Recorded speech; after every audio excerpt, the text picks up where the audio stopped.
podcast. I am one half of your dynamic duo. I'm Tremont Arnold. And I'm Ernest Tilley. And today we definitely have an esteemed panel. But before we give introductions of the panel, definitely want to give a shout out to BS3 Network for providing us with this opportunity to have this podcast, as well as Roku TV and all of the podcast affiliates. I want to give a shout out to our sponsors, Crowns by Trey, Wing Snob, as well as Soul Brothers Cigars. So, last but not least, I would like to turn over to Mr. Tilley, and he can introduce a couple of the esteemed guests that we have on for today. Thank you, Trey. Thank you, Trey. Good evening, everybody. Thank you for joining us this evening. I have the pleasure of introducing LeVar Youmans. LeVar Youmans has over 15 years of professional experience providing forward-leaning insight and leadership.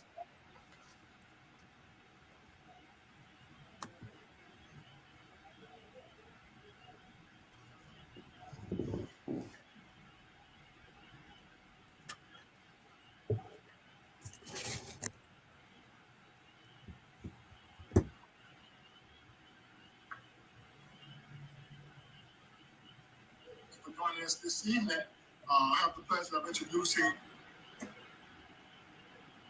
You froze up, E.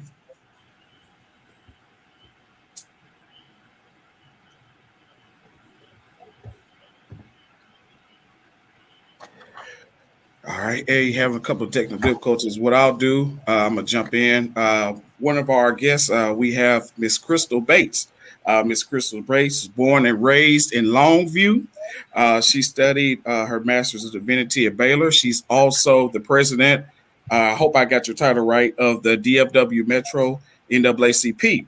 Also, she is an intricate member of the Our Vote, Our Voice group that are making big strides around town as they get people registered to vote and get people initiated into the political process. So we definitely appreciate Ms. Bates for being on the show today. So the next guest I have, I call him Unc. He's like an uncle to me. I have Dr. Fred Jones. Dr. Fred Jones is a native of Cleveland. I definitely want to see what y'all gonna do with Baker Mayfield. He's also the director of programs at the Bethlehem Center. He's the CEO and founder of Jones 2000 and Beyond. He has a vast numbers of community involvement that he is intricate with in the community. On top of that, he's a member of the Black Media, and also, like I said, he's a mentor to a lot of people around here, and a big brother to all. So, Dr. Jones, we definitely appreciate you for being on the show today. Thank you. And I apologize. I had some type of disconnect. Were y'all able to hear me? The introduction of LeVar? No. I'm so sorry. Let's try it again. I apologize. For some reason, I just got kicked off. LeVar Youmans has over 15 years of professional experience providing forward-leaning insights and leadership strategy within city governments and private organizations. He has forged a unique professional path that reflects his success as a primary strategist and researcher, playing a key position in roles for offices such as the D.C. Deputy Mayor and the Executive Office of the President of the United States, White House Office of National Drug Control Policy. Let us all welcome Mr. LeVar Youmans today. Yes, Thank sir. you again. We did have Ed Gray. He said he may be having some technical difficulties. So once he comes on, I'll do the appropriate introduction for him as well. Take it away, Trey. All right. Well, let's definitely get into it. And like I said, this is just kind of a round table. So, just kind of jump in where you feel like you want to, and we'll just take from there. Because like I said, we just having conversations. First question I want to start off with, and like I said, anybody can jump in and answer it. Do you feel like that there are two different justice systems in America, one for Black America and the other for white America? And if so, explain.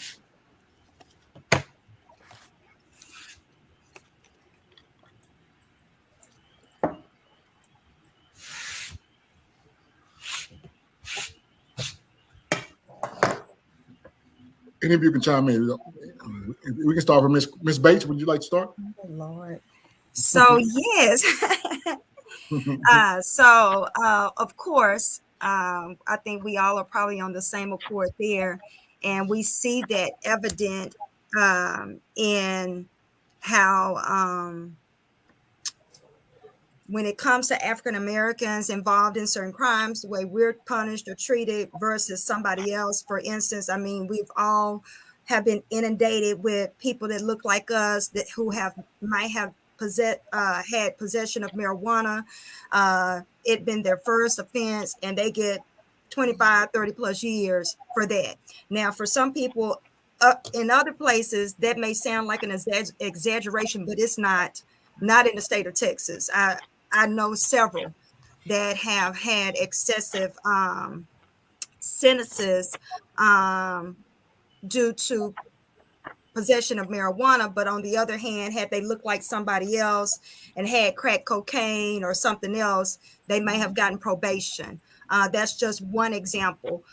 We look at in recent time, I mean, we don't even have to look in latter time, but how lynchings, of course, they have their view of what lynchings was then, but we're seeing lynchings today that looks like what happened to George Floyd, what happened to Trayvon.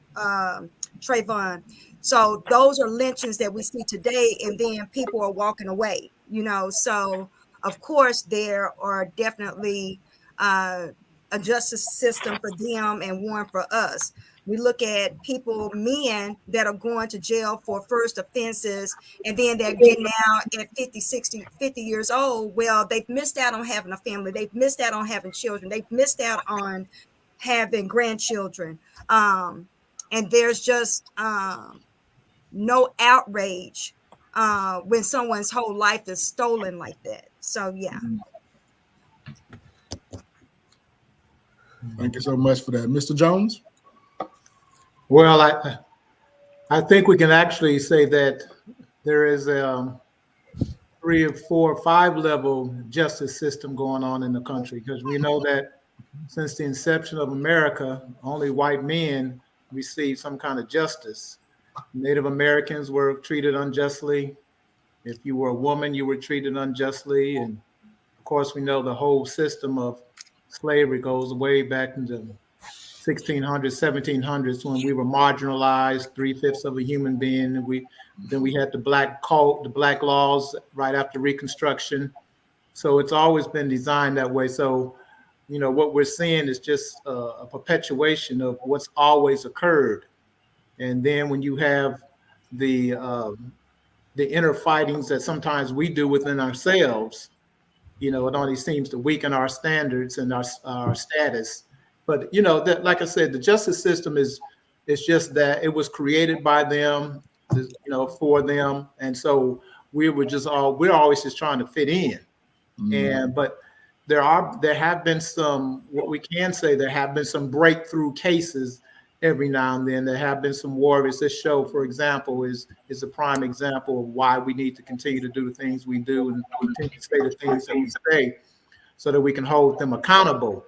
At least when you hold people accountable and make sure, when you look at what Colin Kaepernick did, when you look at what LeBron James has did, when you look at Muhammad Ali, Barbara Jordan, when you look at all those sisters, Angela Davis and all those, they made sure that, okay, if you're going to do this, then there's going to be some consequences and some backlash for it, whether it's going to be from an economic standpoint, which is something that we have to continue to do, or from a political standpoint. That's so true. Mr. Hume, would like to chime in?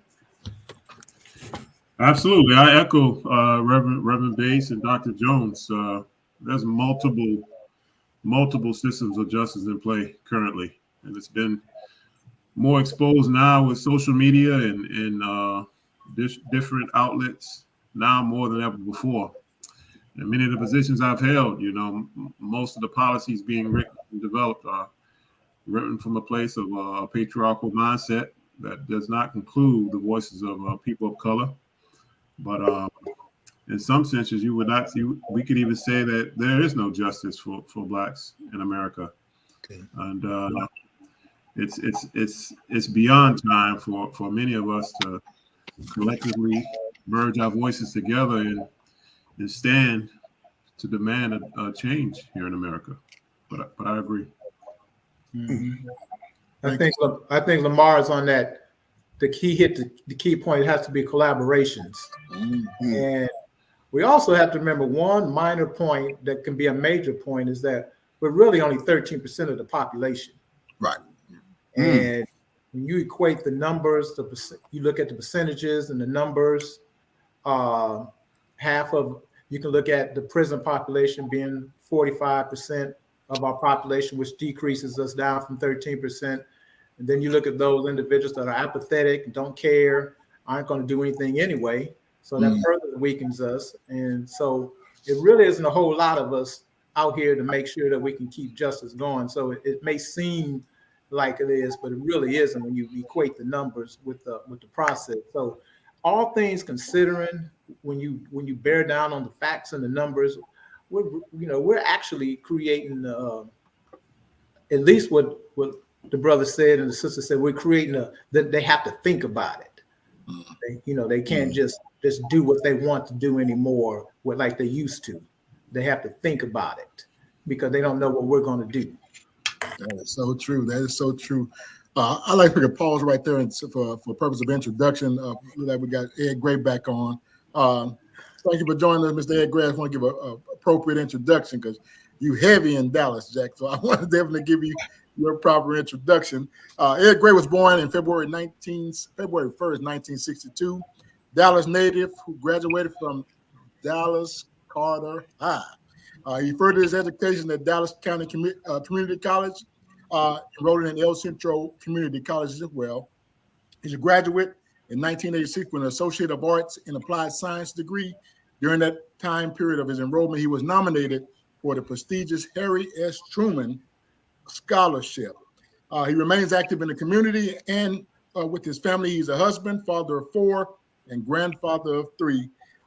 Gray currently was employed with AT&T for over 40 years. Member of Alpha Phi Alpha Fraternity Incorporated, active as a political consultant under Ed Gray and Associates, former political commentator from WFAA Inside Texas Politics, and he currently hosts his own show, the Commish Radio Show, and writes his weekly news, which are published throughout the United States. Mr. Gray also, and this is very important, was responsible for the removal of the Confederate statue downtown Dallas. We want to welcome Mr. Ed Gray to the Cigar Chronicles podcast. Thank you so much for joining us, sir. Thank you, brother. Sorry, Trey, go ahead. Oh, no, you good. You good. Definitely some good insight. I definitely agree with what everybody said, because it's almost like, we come a long way, but we got so far to go.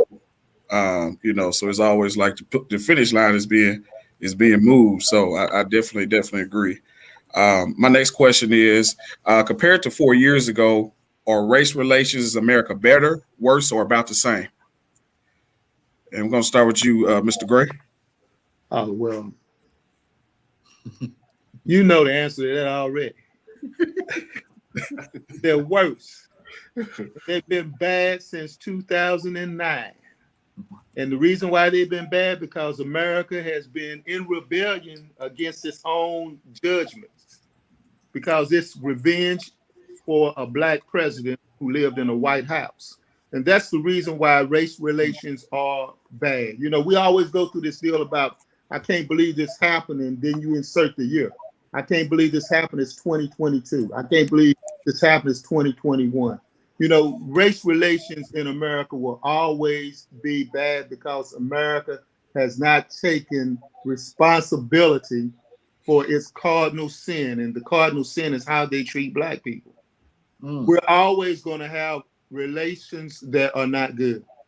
But the most important thing about that is how we, as black people, internalize that and how we deal with that. It's not how they deal with it, it's how we deal with it.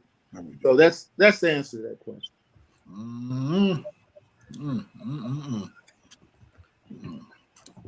In my In my current role, one of my primary responsibilities is to facilitate a equity and inclusion assessment for the particular county I work in. That's the first of its kind. That's been traditionally ran by the Republican state, and now it's a blue space, right? And so it's optics in some senses when council asks for a equity and inclusion assessment. But it's pretty interesting to see traditional mindsets move around this conversation, because that's how they show up at work, and these are how these policies are created, right? These folks show up how they show up at home, and they don't have the best interest in mind for improving our communities. And like my brother just said, with the president, with the presence of a black man in the White House was just too much to bear for me. and I appreciate President Obama. He didn't in a sense do anything policy wise for the black community, but what he did, the optics of it, is just to see a brother and a beautiful wife and family was a blessing to many black families in America. But that's the biggest piece for me, seeing him. But it was hard for them to see that image and had to come to grips with, there are actually some black folk in America who are well-meaning, thoughtful people. Yeah. Well, there was a lot of black folk didn't like to see a black man in office either. Yeah, you're right about that. And most of them were pulpit advocates. Ooh. So when you look at, like I said, that always goes back to the numbers. So that further weakens our position, and then we know that other dude that got in office, that would it'd be not what's if we use a cigar shop, we'd be using some other words. Oh yeah. And plus we want to respect our sister. But that really what it did is opened up the gates that already existed, and you could so they're emboldened now. We have a governor that's emboldened. We have a lieutenant governor that's emboldened. We have a district attorney that's emboldened. We have, and then you look at the last thing, and some other things. But if you look at what's occurring with the race, all these states were participants in the Civil War. So it's not a surprise when you look at Mississippi, Arkansas, Alabama, Georgia. These are all red states who are still pissed off about the Civil War as well. Wow. So they are really, they got like 200 years of anger that they have passed down from generation to generation. So it's all, but again, it's all good. It's all good. They can't do nothing without us. Their football players, their football teams ain't no good without us. Their basketball teams ain't no good without us. Their movies ain't no good without us. Their music ain't no good without us. Their fashion ain't no good without us. Their swag ain't no good without us. So they figure out a way to work us in because they don't have no choice. Right. Look, if I was in church, I'd take a lap right now. Yes, I loved all of that. You could have kept going. All this blackness, I loved it. But I agree. I think I almost said something real ugly just then. No, you a sister. Go ahead. Well, and I'm feeling some kind of way because I didn't get the memo and the reminder about the cigars and all this other stuff. So, but I agree with the, I almost call somebody a clown, but I can't do that in this space. But with the last leadership that we had, I do feel and I do agree that that notion of white supremacy took a whole nother level. You look at, y'all know the little skit, the video they showed of the family down in Florida that was standing on the their front porch with the gun out when the people were protesting. Then the videos that they've shown how the people lynched and hunted down Mr. Arbery. It was like they had this, they felt like they were supreme, they had a right. So definitely, I feel like race relations, definitely since the last leadership was in office, has taken a whole new level. And they feel that they're entitled. I went into a Chick-fil-A after last leadership was elected. Now, somebody walks up in there, a Caucasian gentleman with a whole rifle on his back. Like, it's just this attitude in Chick-fil-A where families are eating. Really? Why is that necessary? But I think race relations are worse. Even when we look at what happened with the insurrection, I sat at home and I thought to myself, what in the world is going? It was this supremacy, like this right, like, and then most of them really felt that they were entitled. They really didn't feel like that, like y'all are the ignorant ones. Like we're supposed to do this. Like we have a right to do this. Now I know they squeezed out some fake tears in that trial, but them folks down in Florida that murdered Ahmaud Arbery, them tears was just trying to keep them in the light. But really, they felt like they had a right. They felt like he wasn't supposed to be there, and they feel like that about a lot of us. We're not supposed to be here, as you all said, that the black man wasn't supposed to be in the White House. We're not supposed to do that. We're not supposed to be in their neighborhoods where they don't want us in their schools. Some of them really don't. Now, am I saying that everybody feels that way? Absolutely not.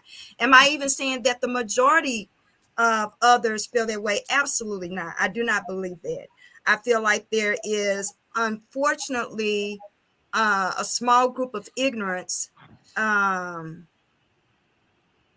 that wants to hold on, and I'm looking forward to seeing the movie that Keke Palmer is going to be starring in. And I read an article when I heard about the movie that was coming out. There's supposedly still people in Mississippi that's still going on.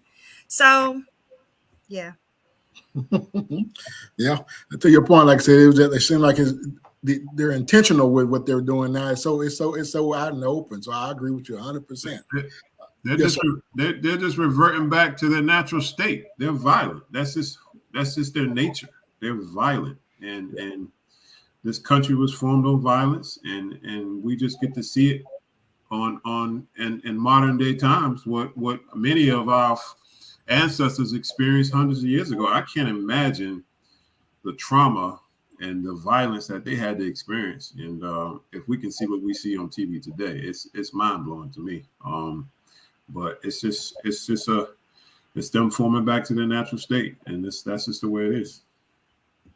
Thank y'all for those comments. That was some deep discussion. We appreciate y'all being so open and honest. Let me add to that.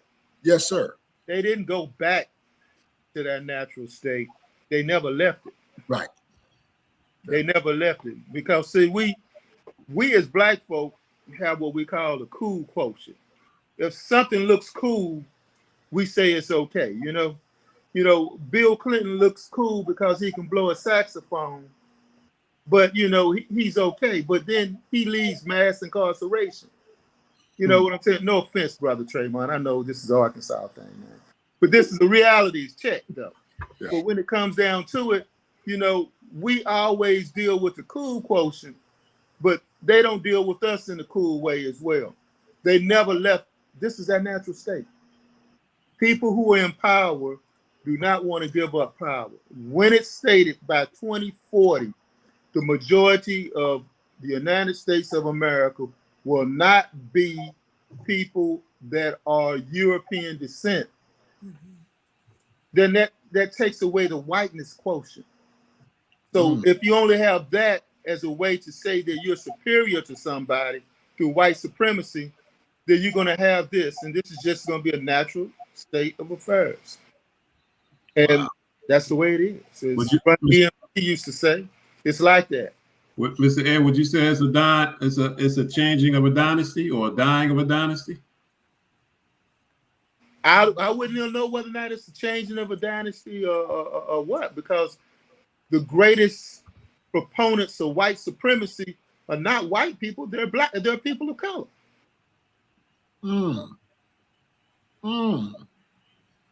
I yield. I want to add to Mr. Gray saying that if we sleep on this, the things that are happening with the voting rights, like he said, they ain't never stop. I really think some of us have gotten a little bit of taste of freedom, just a little bit, because we ain't got it all, just a little bit, and really don't realize what they're doing with the voting rights. We really could roll over and they could legally put things in place the way they were. And that's what really the Voting Rights Act that they did, the things that they did in Texas is basically their way of saying, we want to vote and we don't want your vote in here at all. That's basically what it's boiling down to. And for us and so many people that they've known it this way, and we weren't living then in the days of slavery, but people feel like it can't happen if we don't vote. And the way they're passing, we got 18,000 votes that were rejected in the state of Texas, 18. And they sent back, it ain't enough. It's basically what they're saying. 18,000 wasn't enough.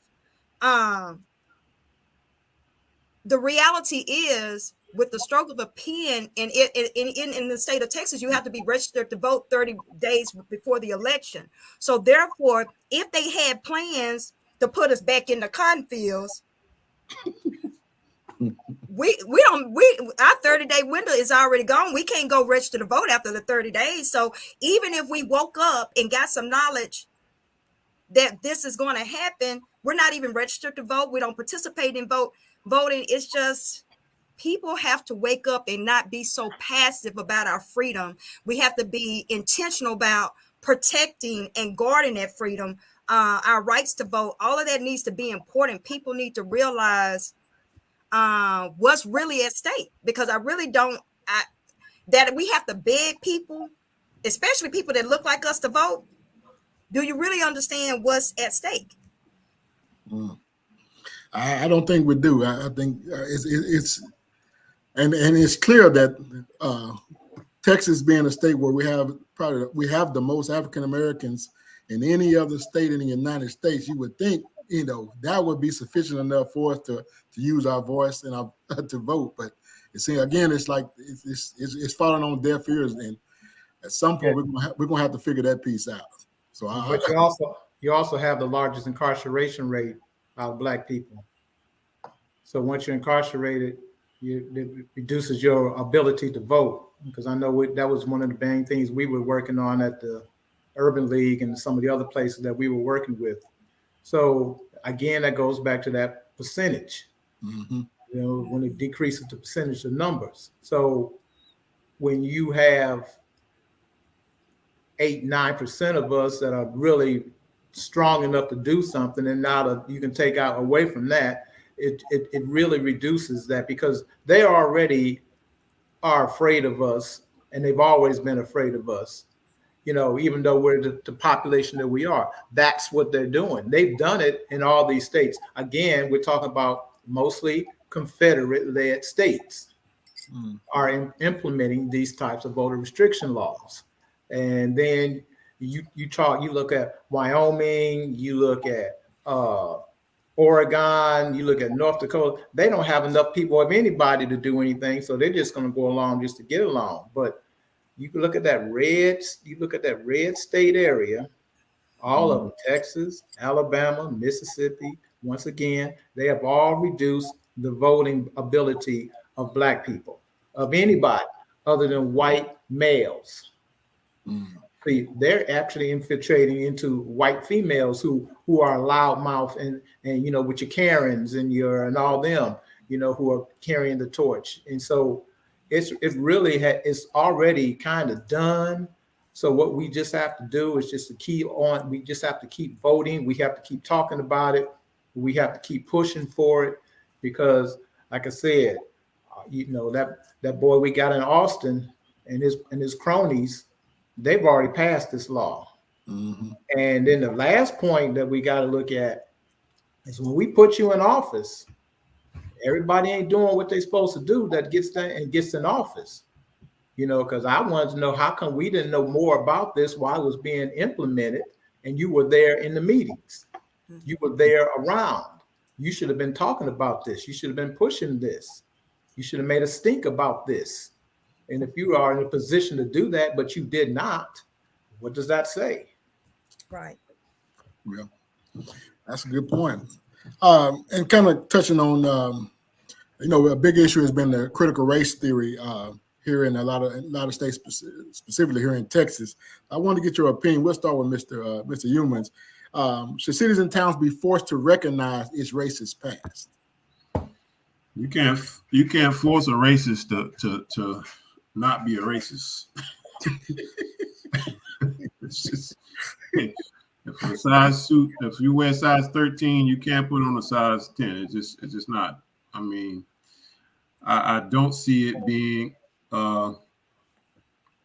done effectively. I mean, I understand the approach of it being done and having the conversation, but it's so much pushback in terms of parents. I have kids that's in elementary schools now, and we had a board meeting a couple weeks ago to kind of talk about it, and parents, mostly white parents, did not agree with having critical race theory being taught in their schools, and some even black parents as well. They had an issue with the curriculum being taught and vetted, but it's absolutely something that should be discussed and talked about.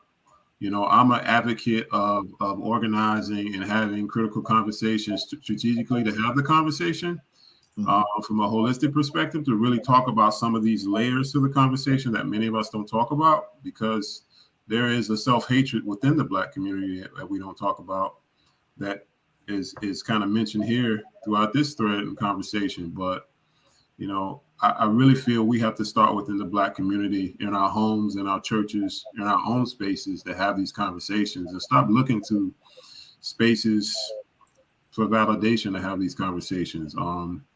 But we need to own our own spaces first, right? And we need to coordinate, organize, and be critical and strategic about this. I think we often look for validation in mainstream society to have these conversations, to prove ourselves and insert ourselves in the spaces we already know they don't want us there. They already know they don't want to talk about it. I think it's more evident now that as a Black community, as a community of color, our Native American brothers and sisters, our Hispanic brothers and sisters, it's a broader conversation that needs to be had and owned by us, for us. Sorry. Yeah.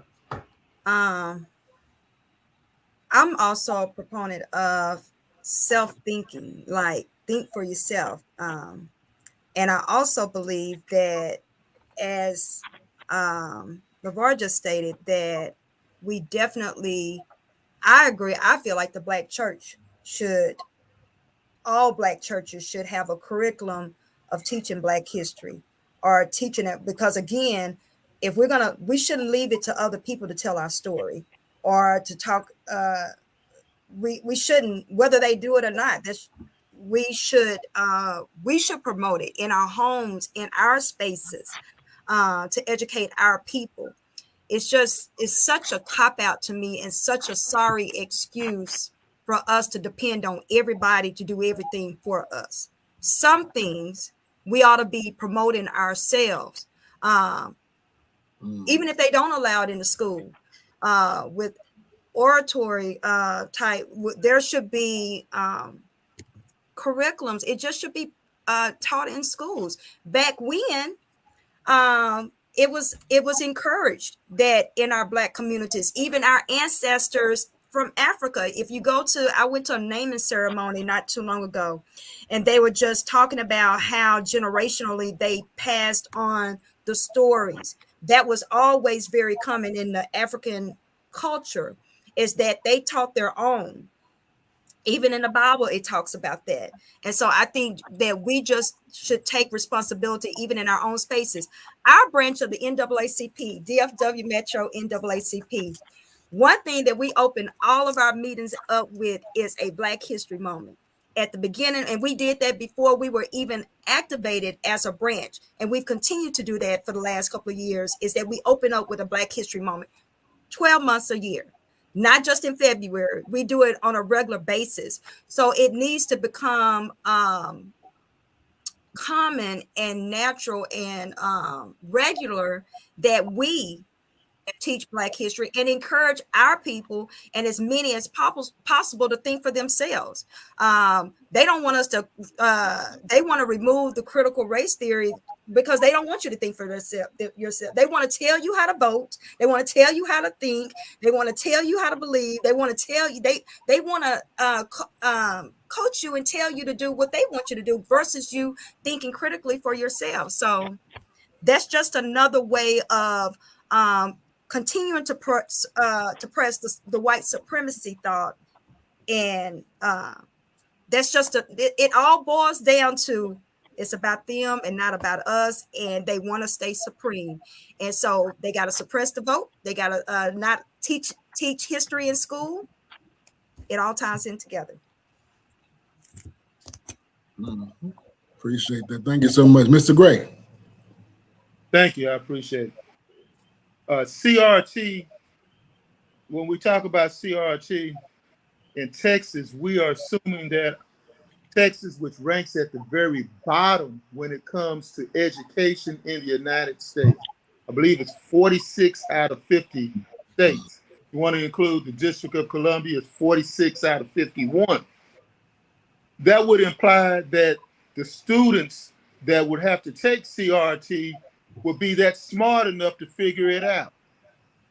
Now, another thing about it, CRT is not even taught in public school. That's never been an issue. CRT is taught in law school. That would also imply that our Texas students are on the level of law school students, which I just stated, 46 out of 51, they're not. But this is a political method. This is a political thought that the right is using to split fair-minded people regarding race.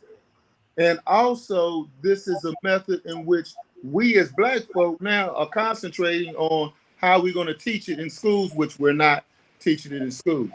But if we want to look at it from a political angle, which all things are political, all politics is local, they tell me, then we need to go ahead and flip the script.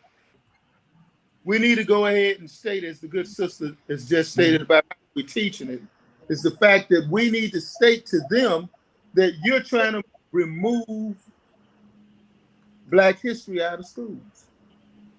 That's what we need to do. We need to go ahead and flip the script on them and have them to defend themselves, because we are on the defense. We are trying to justify what critical race theory is. Critical race theory is taught in law school, not in public schools, not in South Lake, despite the fact that all those people up in South Lake have lots of money. Their students are not as smart as the students at South Oak Cliff, Carter High School, DeSoto. They're not as smart as they are. Their test scores are not that superior. Then again, if we say they are, then that means we are prescribing to white supremacy. As I just stated earlier, the greatest proponents of white supremacy are not people that are white, it's people of color. So what we have to do is use this political machination that they have, in which they're trying to drive a political agenda regarding critical race theory, and flip it and have them to defend it and have them to be on the defense. As long as we are on the defense, we can't win. I watch a lot of football, guys. The defense, if you're playing defense all the time, you never win the game. And that's what we have to do.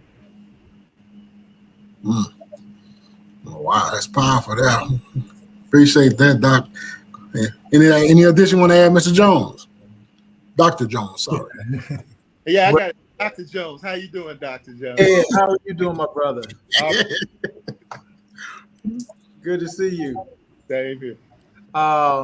If if those hillbillies were really as smart as they really should be, they would recognize and realize that by teaching Black history, you're actually showing that the progress of history has been occurring, because we ain't what we used to be when everything was really, really bad. We got black codes back after Reconstruction, but it's still better today. We can go where you want. Basically, we can go where we want to go and do some of the things we want to do, even though we know stuff is bad. But if those hillbillies were smart, they would actually really want to teach so-called critical. I've never heard of critical race theory until recently. We always learned Black history because it was actually legitimate history. The problem was it was so omitted and diluted, and they gave us Martin Luther King, they gave us that, so we can have the speeches and all that, but they didn't get into the meat and the potatoes of it, which actually shows improvement. It may be small, but it's still an improvement. So the fact that they want to galvanize this word, and then when you think about critical, when you're in the hospital and the doctor says you under critical care, that word critical in of itself means a lot. And so the whole premise has to be examined by the words and the implementation of the words. But the bottom line is, if they were smart, they wouldn't even be tripping on this. They would be glad we're talking about it. But they ain't that smart. I agree. I agree wholeheartedly with you on that. Kind of shifting a little bit. How do we infiltrate some of these power groups in the Black and brown community to get more involved in the fight for social justice? And we'll start with that's a good point. You want to take that on? I mean, my brother, the commish, has been doing what he's doing because he's independent. Sister has been able to do what she's doing because she's operating from an independent. I'm not saying I don't want to join you, but I'm very careful about who I pick as a partner. All right. All skin folk ain't kinfolk. And we have traditionally been our own worst enemies. So we have to be careful about who we align ourselves with. I'm just not into that. I will join, and I don't even mean join. I will cooperate, collaborate, engage in. I'm not joining per se. I'm playing with you as a team, because there's been lots of teams I've played on in sports. I didn't necessarily like the guy next to me, but we had a common mission. And so I will put aside my differences. So if we have a common mission, we're all on the same page. But I have to be sure that you are on the same page, and I know what your intentions are legitimate and viable and obtainable. Gotcha. Ms. Bates. Well, for Dr. Jones, this is my first time meeting you in this space, but I would assume that you are active and engaged in other spaces. Although you may not join some of those groups or particular groups, you're engaged. For me, do something. That's the problem I have. You don't have to be a part of the NAACP. You don't have to be a part of Next Generation Action Network. The problem I have is, I gotta watch my tongue, y'all. So that's why I'm pausing. No, don't watch your tongue. Go ahead. Watch my tongue. But ninjas that don't do nothing but complain about every daggum thing. Don't complain about nothing, and especially don't complain about the people that march, fuss, cuss, and everything else they do, and you do nothing. That's the problem I have. You may not want to be a part of these different organizations. I get it. I'm not requiring. Do something. That's the problem I have, is people that do nothing. But as they say, the harvest is plentiful, but the laborers are few. How do people get involved? Just show up. Because ain't none of us turning nobody around. Trust and believe that. I can speak on behalf of any group, not only locally but nationally.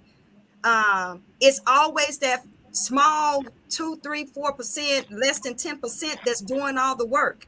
And then they complaining because they always see the same people. Well, you're seeing the same people because we don't have anybody to pass the torch to and rest a little bit while you run the race, you know? So, but that goes back again, Reverend, to you got to, even those people that we want to pass the torch to, what I've been doing all my 35 plus years, and Trey will tell you, I operate from a unique space. I'm in there. I am actually the executive director of the Dallas Bethlehem Center, which is right in the middle of South Dallas. I have worked in South Dallas indirectly and directly for many, many years, in creating a small little army of people that can go out and vote and do those particular things. Right. And so I agree. You have those that are frontliners, but then again, we know that if you look in the Vietnam War, the reason why the war in Vietnam was so, did you have what they call gophers? They would go down in those holes and they would actually find the bombs and find the tunnels where they were hiding. And so you got that kind of army as well. But the point is, we're all working for the same thing. I get that. I'm cool with that. I just, in my life, I have experienced some groups that have said they were going to do something, and then they actually were the reason why we failed. Mm-hmm. So, all right. So that's why I'm saying I'm just careful. I'm not avoiding anybody, but I'm just careful where I'm going to align myself with.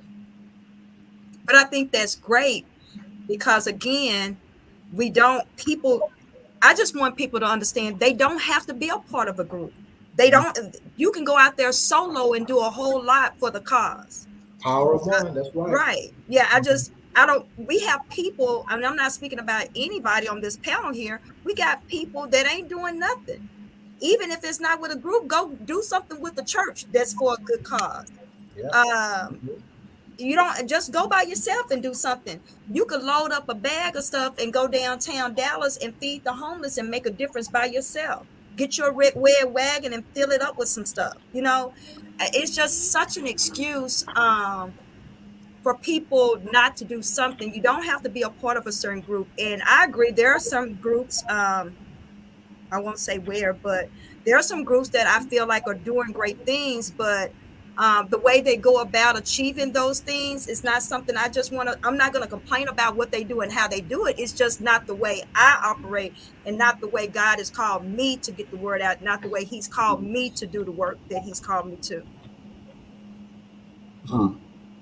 Thank you for that. Mr. Humans? I've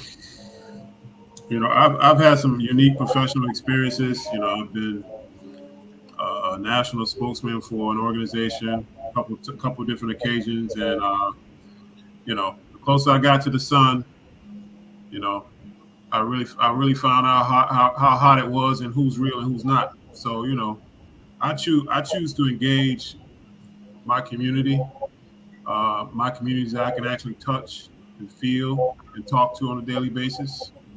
That starts with the church, people I mentor, folks that mentor me, and just creating space to have real dialogue and practical conversations that's real, like not these lofty ideas of change and agendas that don't have a real practical value to the conversation of everyday people.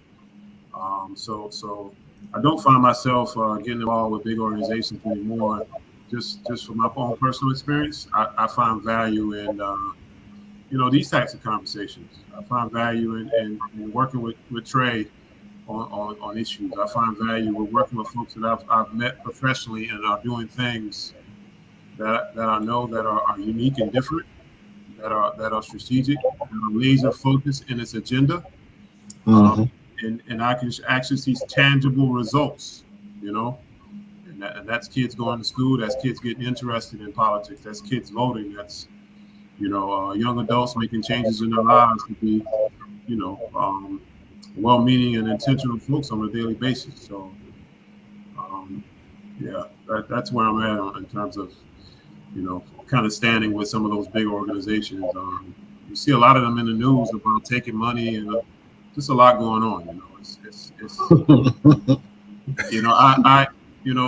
we've had some of the greatest leaders in American history in the Black community, and we don't have leaders like that anymore. I don't see them, and a lot of these folks at these organizations, I don't see myself getting involved in some of those spaces. Bring it on home, Mr. Gray. Well, as a member of lots of organizations, including the Communication Workers of America, Local 6215, throw that one in there. The Urban League, the NAACP. I subscribe to the Frederick Douglass mode of social activism, where he stated, no permanent allies, just permanent interests. That's where I'm at. So at any given time, any of those organizations that I named, I may have been allied with them.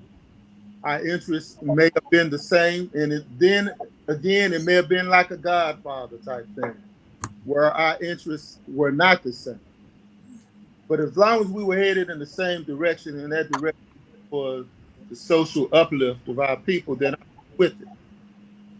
But I'm also in tune to another form of social activism. It's Tysonian. And I know you're saying Tysonian. Who are we talking about? I'm talking about Mike Tyson. And I'm talking about Mike Tyson, the way he came into the ring. He came into the ring by himself and got the job done. Nobody around him, just himself. And sometimes that's what you need. You don't need all the fluff of everybody around you. You just need yourself. Just like the sister said about going and making a change for yourself. Because sometimes when you're involved in these organizations, you're so wrapped up into what the organization is going to do at the end of the year when they get through giving awards to themselves instead of helping the people, that you lose sight of what you're there for. And that's what it's about. And that's how I've dealt with this. I've joined organizations and been with organizations, but never do I say anything bad about these organizations, because we need more organizations like the ones I named to move us forward. But keep in mind that if they're not headed in the right direction, and if you're moving forward, it don't matter whether or not you have 5 people walking with you or 500 people walking with you. But if the 500 people are standing still, y'all all not going nowhere. So if you have to go by yourself into the ring. I'm a piggyback off of what Mr. Gray said, because even as a kid, I know a lot of y'all can kind of feel me with this.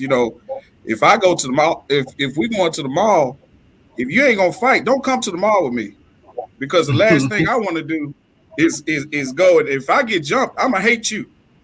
You know what I'm saying? So we have a lot, so we have a lot of these groups and a lot of these organizations that make it look good, on social media, make it look good on TV, but it's not doing the work. We have a lot. I guess a good example is, growing up, you want that meat slow cooked. You want that thing in the crock pot sitting there all day. I don't want my stuff microwave. So you catch a lot of these groups that's doing microwavable work and not doing the crock pot work. So I think until we get to that mindset where we know that it's actual work that actually needs to be done, behind the scenes and not just in front of people for adulations, then we just gonna be in the same point that we're in.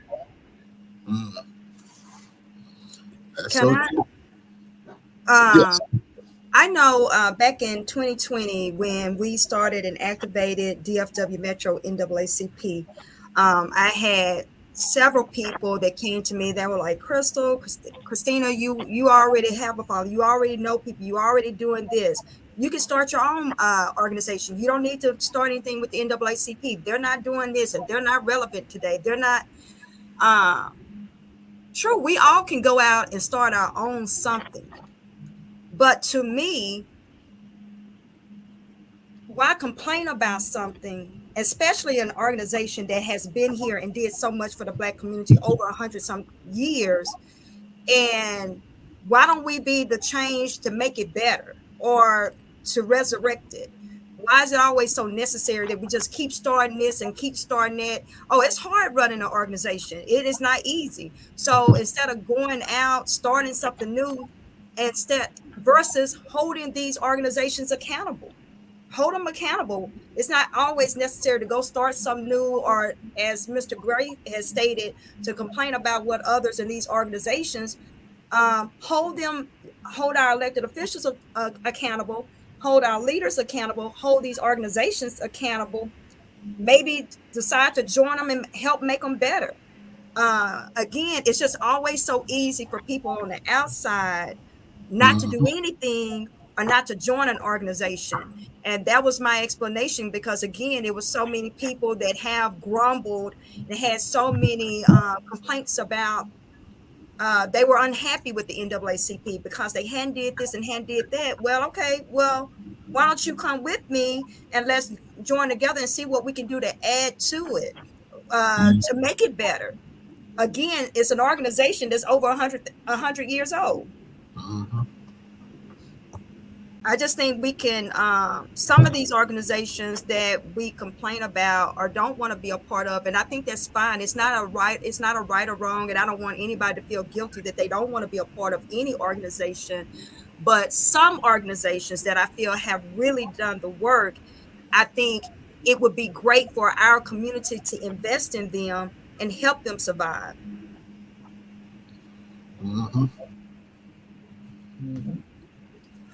Yeah, I definitely agree. And this is going to be the last question. I'm going to start off with you, Mr. Jones.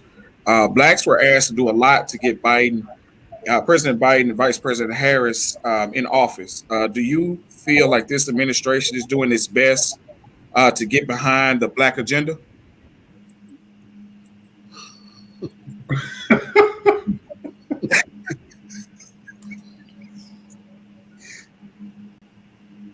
You didn't get the memo, Reverend? I didn't. But we're going to have a talk about that after this ends live. I think the conversation would be better than the question I just got. I thought you were muted. I thought you were muted at first, Mrs. Jones. I'm sitting here like, oh Lord. All right. First of all, I had no expectations of Joe Biden. He's just a filler. He's just a filler. In between a president who was actually the first Black man to ever be president out of 45, 46, which you can't expect him to have a Black agenda being the first. He had his chance to run and he didn't do it. He gave it up. He should have ran earlier. He would have been more effective. Right now, he's just too old, and he doesn't know nothing about Black agendas. He doesn't know anything about any agenda. But I'm just going to say it between us. He's a filler. The real election is ready to come up in 2024. That's what we need to prepare for. Okay? Yeah. Because right now, there's a lot of distractions, legitimate distractions going on. What's happening in the Ukraine is for real. All right, we cannot ignore that. What's happening as we try and go through COVID, because I know at the Bethlehem Center, we're still dealing with that. That's still going on. We got overinflation. We got homes going for $400 a square foot. We got all that. We have a lot of stuff going on that he was not basically responsible for happening, but he is really just a Kamala. Oh, Jesus. That's a whole nother story right there. So my thing is, I want us to prepare for 2024 because you know who is lurking in the background. He's lurking very strong in the background. He's been very quiet. He's been very quiet. Well, he ain't been too quiet, but you gotta remember he had 50% or almost 50% of the people voted for him, and they still want him back. So this midterm election is going to be critical, and going into 2024 is going to be critical. And as far as a black agenda, how many times have we tried to get a black agenda together? So that was just, I'd rather talk about this with Reverend. But this is much more entertaining and more to my liking than talk about Biden. Okay. So that's all I got to say.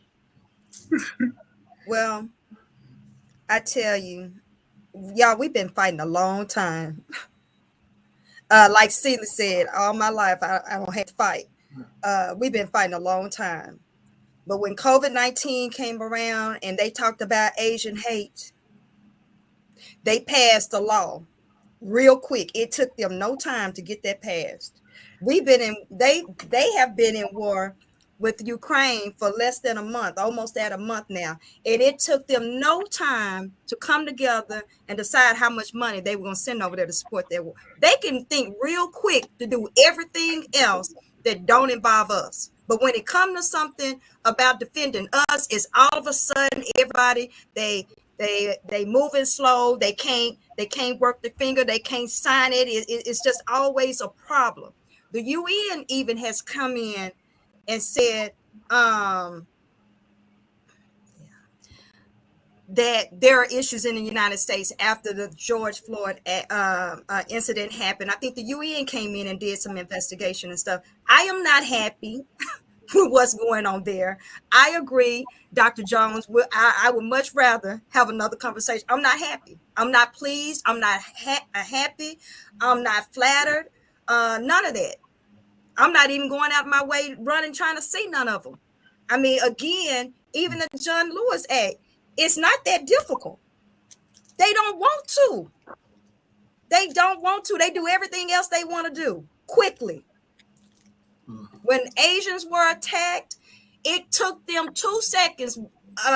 The pandemic, I think it was May 20th, 2021. COVID had been here a year, and it took them a year. They'll sign a law for all these different letters before they sign something that's going to protect us and benefit us.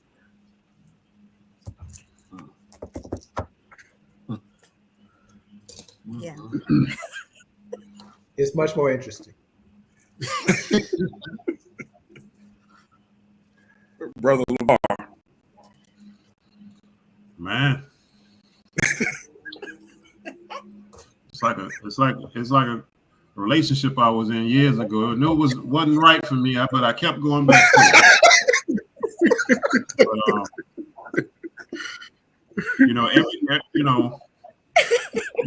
We want everybody to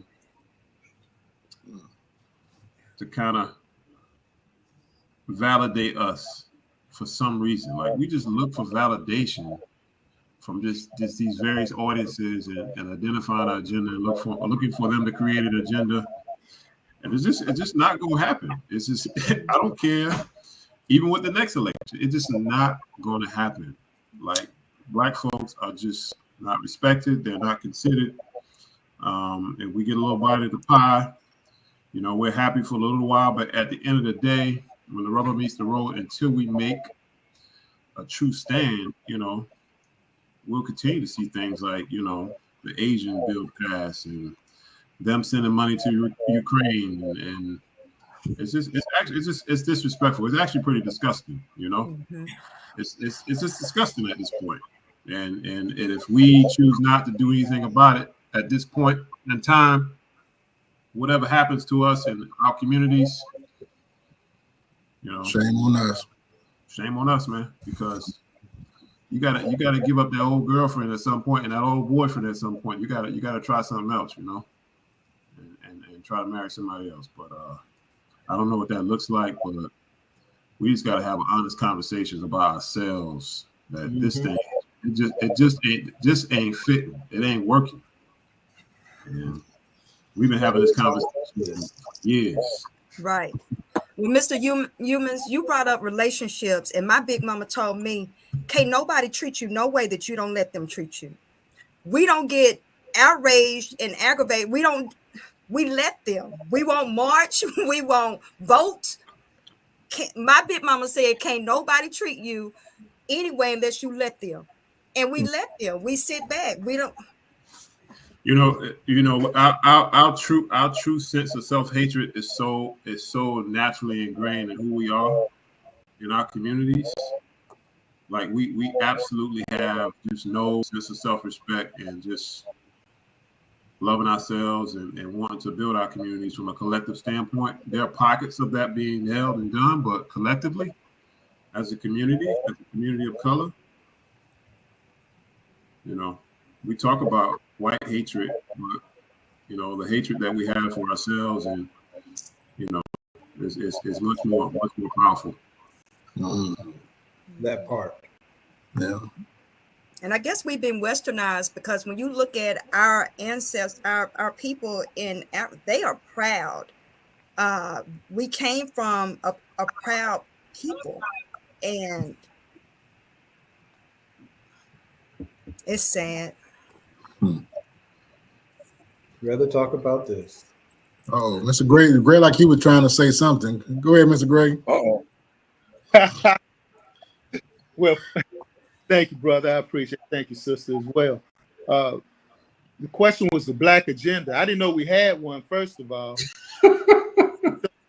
That being said, I can't address that. We've often said the Black agenda, the Black agenda, the Black agenda.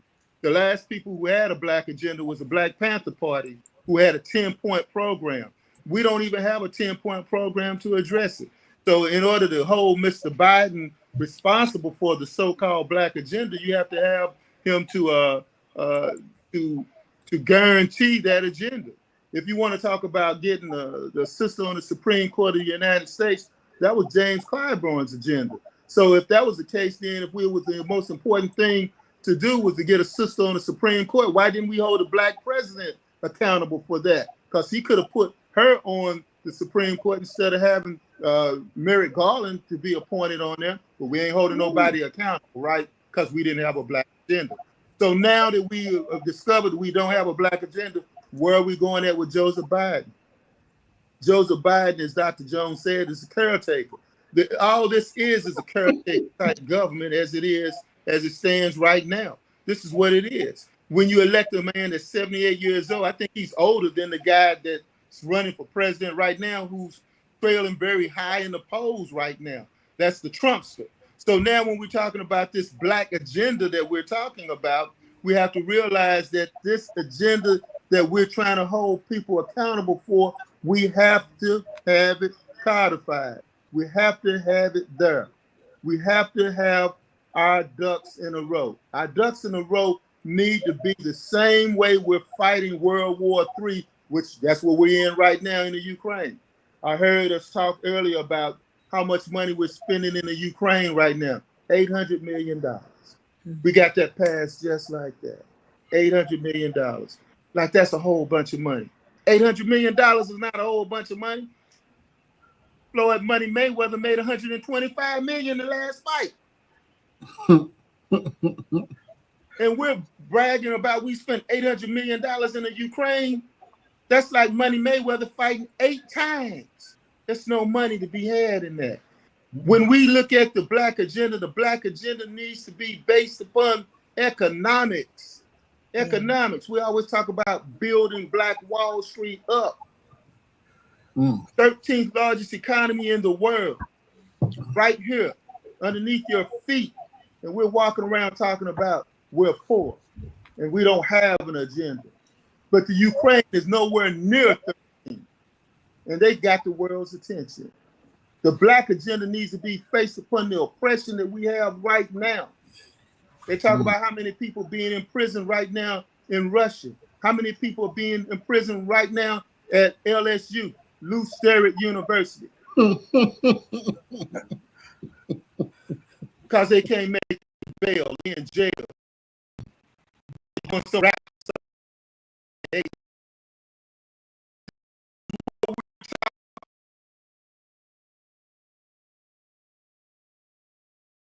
have to formulate an agenda. And it has to be based upon, if it don't make no dollars, it don't make no sense. Reverend Adam Clayton Powell, Congressman Adam Clayton Powell from Harlem, once said back in the 60s, he says the white man only respects two things, your money and your vote. You only vote 4 or 5 times a year. And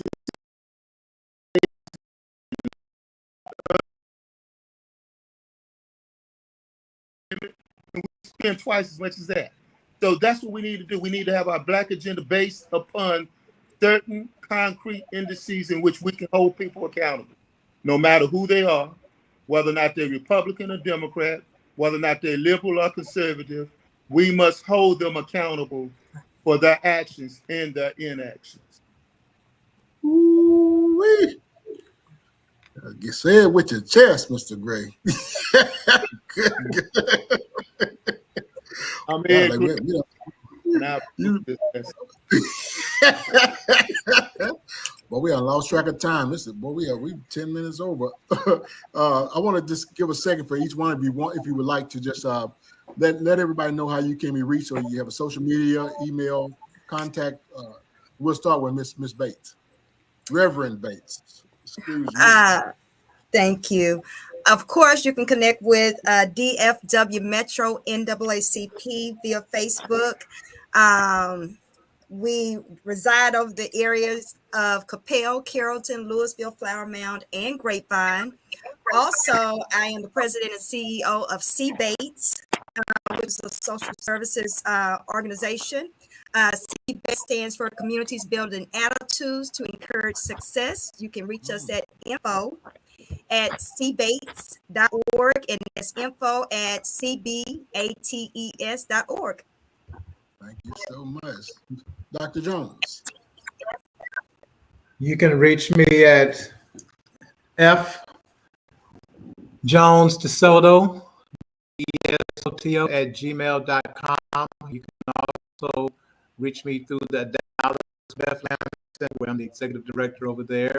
And now I'm just kind of not sure where I'm going to go at this point right now. I'm just trying to live my life and trying to figure it out now. Since Ms. Jones is not here, that's just created a little bit of a void for myself. So I got to get me together a little bit. And our condolences on that, definitely, Dr. Jones. Yes, sir. Yes, sir. Mr. Gray. you can contact me on social media, Ed Gray 1906 on Twitter. On Instagram, Ed Gray 1906. You can also find me on the Commissioner Show. Loved by many, hated by few, respected by all. We're second to none. Catch me on Saturdays. Thank you, sir. Mr. Humans. HumansLevar@gmail.com, LHumans at the Blackthorn MCwear company.com, or Maybob Grandson Instagram handle. That's where you can find me. Thank you so much. Take us home, Trey. All right, we definitely appreciate this esteemed guest.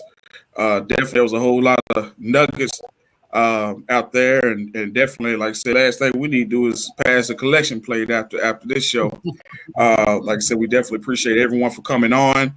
Special thanks to BSC Network as well as Roku TV, all of our podcast affiliates. We appreciate it. And until next Wednesday, we'll see you again. Peace.